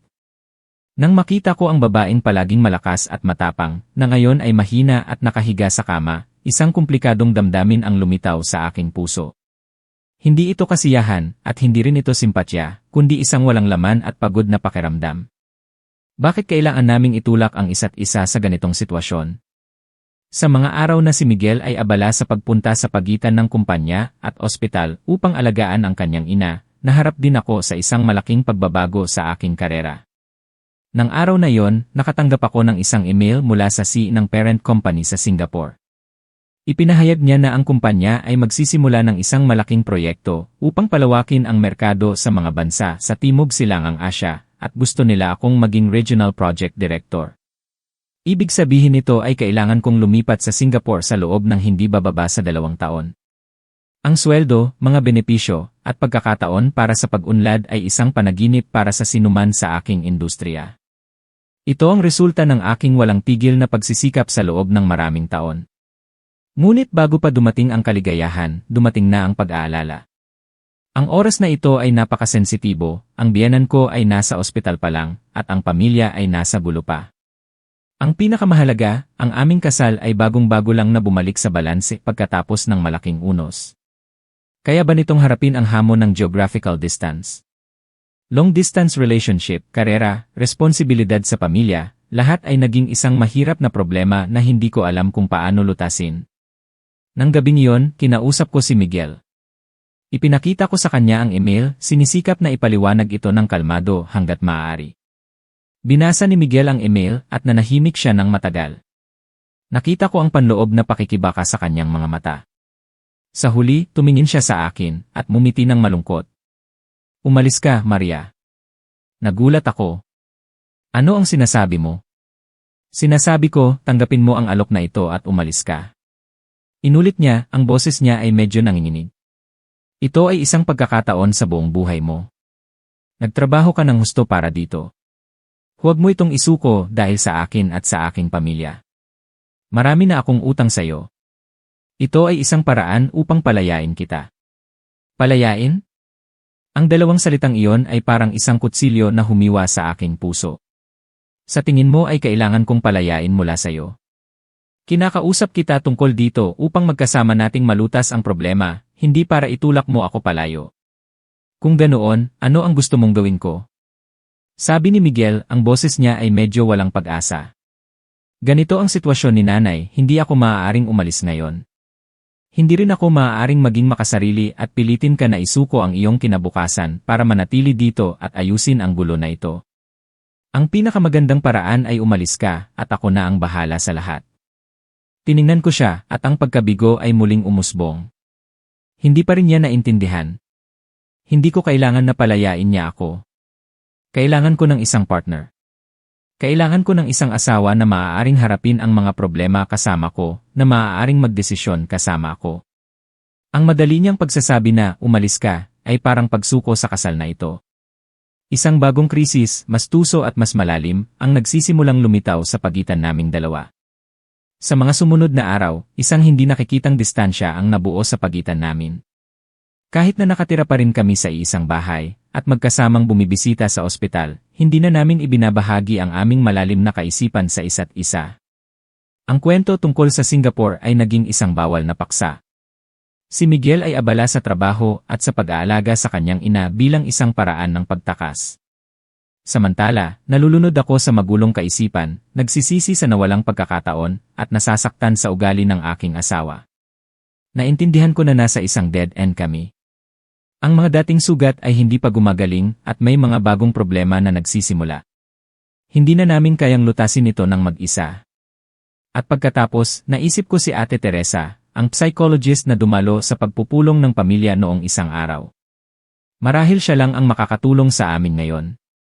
Iminungkahi ko ito kay Miguel at sa aking pagkamangha, agad siyang sumang-ayon. Marahil sa kanyang loob, alam niya rin na kailangan namin ng tulong. Ang unang therapy session ay ginanap sa opisina ni Ate Teresa. Ito ay isang tahimik, komportable na espasyo na nagbibigay ng pakiramdam ng kaligtasan. Hindi siya naghuhusga, nakikinig lang siya, hinahayaan kaming ilabas ang lahat ng aming sakit, mga hinanakit, at mga takot na itinago namin. Sa ligtas na espasyo na yon, sa unang pagkakataon ay inamin ni Miguel ang kanyang pinakamalaking takot. Natatakot siyang mawala ako. Sinabi niya na ang pagsabi niya sa akin na umalis sa Singapore ay ang pinakamabaliw na bagay na nagawa niya. Galing iyon sa isang pakiramdam ng pagkakasala. Naramdaman niya na siya ay isang pasanin, ang sanhi ng lahat ng sakit na pinagdaanan ko. At naisip niya na ang pagpapaalis sa akin ay ang pinakamahusay na bagay para sa akin. Sa aking bahagi, sinabi ko rin ang mga bagay na hindi ko kailanman sinabi. Sinabi ko ang tungkol sa pakiramdam na nag-iisa sa sarili kong kasal, ang pagiging malakas palagi. Sinabi ko na hindi ko kailangan ng isang asawa na palalayain ako kundi isang tunay na partner, isang taong maaaring magbahagi sa akin ng kaligayahan at mga pasanin. Inamin ko rin na sa kaibuturan ng aking puso ay may takot ako na minamaliit dahil sa pagiging babae, isang takot na nabuo noong ako ay bata pa at ang aking mga magulang ay palaging mas pabor sa aking kapatid na lalaki. Tinulungan kami ni Ate Teresa na ikonekta ang mga bagay na yon. Itinuro niya na si Miguel ay may panganay na anak syndrome, na palaging nararamdaman na kailangan niyang pasanin ang lahat at isakripisyo ang sarili para sa kanyang pamilya. Samantala, palagi akong naghahanap ng katarungan at respeto kaya't sensitibo ako sa anumang aksyon na nagpapakita ng pag-aalinlangan sa akin. Ang mga sugat mula sa nakaraan ay hindi sinasadyang nagpabuo sa paraan ng aming pagtugon sa mga problema sa kasalukuyan na nagdudulot ng hindi kailangan na hindi pagkakaunawaan. Ang pag-uusap na iyon ay parang isang lunas. Sa unang pagkakataon, talagang nakinig kami at naintindihan namin ang malalim na sakit ng isa't isa. Naintindihan namin na kahit na magkaiba ang aming paraan ng pagpapahayag, pareho kaming nagnanais ng parehong bagay. Isang pantay na relasyon kung saan kami ay iginagalang, sinusuportahan, at magkasamang nag-grow. Paglabas namin sa opisina ni Ate Teresa, magkahawak kamay kami ng mahigpit. Ang pasanin sa aming puso ay gumaan. Alam namin na ang landas sa hinaharap ay mayroon pa ring maraming hamon, ngunit ngayon, handa na kaming harapin ito ng magkasama. Ang problema tungkol sa Singapore ay hindi na isang issue ko lang, kundi isang desisyon na gagawin naming dalawa. Isang linggo pagkatapos ng matagumpay na operasyon para sa stent, pinalabas na ang biyenan ko sa ospital. Ang kanyang kalusugan ay matatag na ngunit kailangan pa rin ng oras upang makarecover. Si Homer at Lina ay nagpapakita rin ng simpatya at nagtatakbo-takbo ng ilang araw, ngunit nang malaman nila na kailangang bayaran ng nanay nila ang malaking halaga sa ospital at hindi na siya kasing buo ng dati, dahan-dahan silang nawala. Ang responsibilidad sa pag-aalaga kay nanay ay napunta na naman kay Miguel. Naisip ni Miguel na ito ay ang tamang oras upang ayusin ang lahat ng malinaw at nagpasya siyang mag-organisa ng isa pang pamilyang pagpupulong. Sa pagkakataong ito, walang projector, walang ebidensya, tanging ang pamilya lang ang magkasama sa sala ng bahay ng kanyang ina. Ang kapaligiran ay hindi na kasing tensyonado tulad ng dati, ngunit mayroon pa ring kaunting awkwardness at distansya. Si Miguel ang unang nagsalita, hindi niya tinalakay ang mga nakaraang issue, kundi tungkol lang sa kinabukasan. Ang boses niya ay kalmado ngunit may tiyak. Nanay Homer at Tita Lina, ang kalusugan ni nanay ngayon ang pinakamahalaga. Kami bilang panganay na anak ay may responsibilidad na mag-alaga kay nanay. Gayunpaman, upang maging malinaw ang lahat at upang maiwasan ang mga hindi pagkakaunawaan sa hinaharap, nais kong magpakita ng isang tiyak na financial plan. Kumuha siya ng isang notebook. Mula ngayon, magpapadala pa rin kami ng buwanang allowance kay nanay. Ang halaga na ito ay sapat na para sa kanyang mga gastusin at para sa mga gamot na kailangan niya. Bukod pa rito, binili namin siya ng isang high-end na health insurance package na sasagot sa karamihan ng mga gastos sa medical kung sakaling kailanganin niyang maospital. Para sa akin, ako ay mananatiling isang mapagmahal na anak. Ngunit ang pagmamahal na iyon ay gagawin sa ilalim ng prinsipyo na tulungan ang nangangailangan, hindi ang tamad. Tumingin siya ng diretsyo sa kanyang ina at Homer. Ibig sabihin, kung ang pamilya ay nasa isang emergency na sitwasyon, na may panganib sa buhay at kalusugan, hindi namin kayo pababayaan. Ngunit ang mga gastos para sa personal na pangangailangan, para sa negosyo, o sa mga hindi malinaw na utang, hindi na namin matutulungan. Anumang pera bukod sa buwanang allowance, kung mayroon, ay ituturing na utang at kailangan ay may nakasulat na kasunduan. Ang kapaligiran sa silid ay bumigat at nanahimik ang biyenan ko. Dahan-dahan lang siyang tumango, ang sakit ay parang kinuha ang lahat ng kanyang matalas at masamang ugali. Ang mukha ni Homer ay dumilim, at sinubukan niyang magprotesta, ngunit nang makita niya ang matinding tingin ni Miguel, tumigil siya. Nagpatuloy si Miguel, sa pagkakataong ito ay humarap sa dalawang pamangkin niya. At tungkol naman sa pag-aaral ni Kyle at David, nananatili pa rin kami sa aming layunin na tulungan kayo, ngunit ang tulong na iyon ay kailangang may kasamang pagsisikap mula sa inyo. Magtatayo kami ng isang education fund. Mula ngayon, maghanap kayo ng part-time job. Sa katapusan ng bawat buwan, kung magkano ang kikitain nyo, maglalagay kami ng parehong halaga sa pondo. Ang pondong ito ay gagamitin para sa inyong tuition at iba pang mga gasto sa pag-aaral. Gusto namin na maintindihan nyo na ang kaalaman ay para sa inyo at may responsibilidad kayo sa inyong kinabukasan. Ito ay isang planong napakamakatwiran. Nagpakita ito ng responsibilidad ni Miguel sa kanyang pamilya, nagtatag ng malinaw na hangganan upang maiwasan ang pagsasamantala, at hinikayat din ang kalayaan ng susunod na henerasyon. Umupo ako sa tabi ni Miguel, mahigpit kong hinawakan ang kanyang kamay, at ang puso ko ay puno ng pagmamalaki. Hindi na siya ang mahinang asawa ko.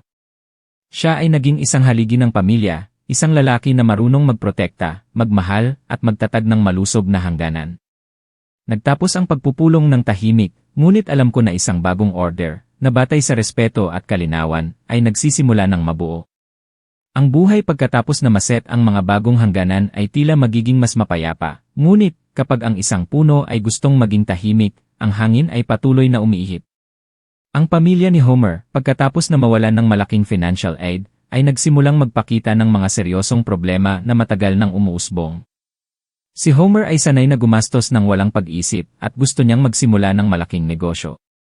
Ginamit niya ang lahat ng kanyang naipon at nang hiram pa sa labas upang mag-invest sa isang real estate project na sinuggest ng kanyang mga kaibigan. Ngunit biglang tumigil ang merkado, nabigo ang proyekto at nawalan siya ng lahat. Wala na siyang pera at hinahabol na siya ng kanyang mga creditors. Nagsimula siyang magsugal sa pag-asa na mabawi ang kanyang pera, ngunit lalo lang siyang natalo at lalo pang dumami ang kanyang mga utang. Isang gabi, tumawag sa amin si Tita Lina. Ang boses niya ay nanginginig sa pag-iyak at takot. Sinabi niya, si Homer ay kinidnap ng mga sindikato dahil sa isang malaking utang at nagbabanta sila na sasaktan siya kung hindi mababayaran ang utang sa loob ng 24 oras. Humingi siya sa amin na tulungan siya.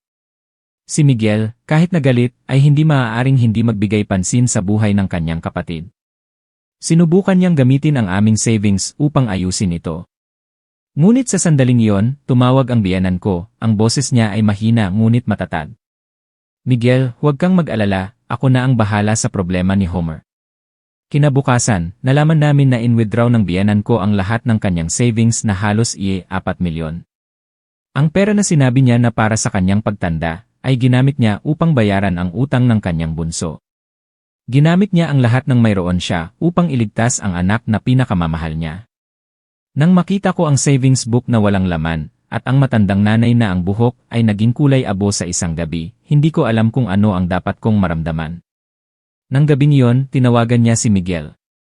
Umupo ako sa tabi niya at narinig ko ang kanyang pag-iyak sa kabilang linya. Hindi iyon ang peking pag-iyak upang humingi, kundi ang pag-iyak ng isang pagbagsak, ng huli na pagsisisi. Miguel, pasensya na. Humihikbi siya. Nagkamali ako. Masyado akong naging bulag. Pasensya na sa iyo at kay Maria. At pagkatapos ay nagkwento siya ng isang bagay na hindi kailanman narinig ni Miguel. Naalala mo ba noong 7 taong gulang ka at nagkaroon ka ng mataas na lagnat? Sinabi ko sa iyo noon na hindi ako natulog ng ilang gabi para alagaan ka. Ngunit hindi yon totoo, Miguel. Nagsinungaling ako. Noon, abala ako sa paglalaro ng mahjong kasama ang ilang kapitbahay. Pag-uwi ko, nakita kitang nakahiga na sa kama. Mabuti na lang at dumating ang tatay mo at dinala ka sa ospital. Mula noon, palagi akong nakadarama ng pagkakasala sa iyo. Palagi kong iniisip na isa akong masamang ina. Marahil iyan ang dahilan kung bakit palagi kong sinusubukang bumawi kay Homer, ang kapatid mo. Natatakot akong magkamali muli, natatakot ako na magkulang siya. Kaya naman, pinayagan ko ang lahat na nagdulot ng masamang ugali niya. Lahat ng ito ay kasalanan ko. Ang kanyang pag-amin pagkatapos ng ilang dekada ay nagpatigil sa amin ni Miguel. Kaya pala sa likod ng hindi makatwirang pagpabor, sa likod ng kasakiman at kasamaan, ay isang pakiramdam ng pagkakasala na bumabagabag sa kanya sa loob ng matagal na panahon. Hindi ko masasabi na pinatawad ko na siya. Ang sakit na idinulot niya ay totoo. Ngunit sa wakas ay naintindihan ko na siya. At ang pag-unawa na yon, kahit maliit, ay ang unang hakbang upang ayusin ang lahat. Matapos ang malaking unos sa pamilya ni Homer, ang lahat ay tila nasa ilalim na ng pagbagsak, at mula doon, dahan-dahang nagsimulang sumibol ang mga bagong buhay. Si Homer, matapos na mailigtas ng kanyang ina mula sa utang, ay tila natauhan na rin. Hindi na siya nangangarap na yumaman ng mabilis at bumalik siya sa kanyang matatag na trabaho, nabuhay siya ng mas tahimik at mas maayos. Ngunit ang pinakamalaking pagbabago ay dumating mula sa mga taong hindi ko inaasahan. Isang buwan pagkatapos na mag-alok si Miguel ng Education Fund, si Kyle, ang paanay na pamangkin, na inakala kong mahilig lang sa paglalaro, ay biglang nagpadala kay Miguel ng isang larawan ng kanyang unang sweldo.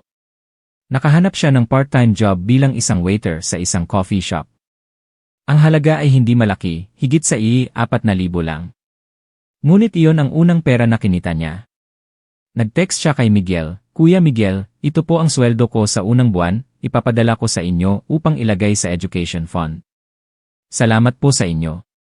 Nang makita ko ang mensahe at ang kanyang masayang ngiti sa selfie na ipinadala niya, isang mainit na damdamin ang lumitaw sa aking puso. Hindi nagsalita si Miguel, dahan-dahan lang siyang naglipat ng parehong halaga ng sweldo ni Kyle sa education fund.